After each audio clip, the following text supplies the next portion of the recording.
ready to hand over his responsibility, his liabilities, his role, his services to the incoming captain Aditya Kaushik.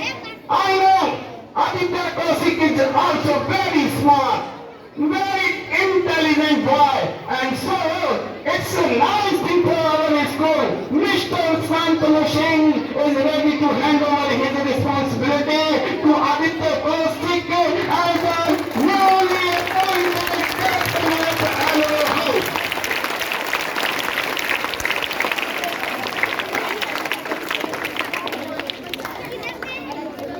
Climate is going to change. So it's also indication of the change of the atmosphere of our school. Now newly appointed council of the students are just going to take their responsibility to control the school and also to give their contribution for the development and upliftment and advancement of the steady public school.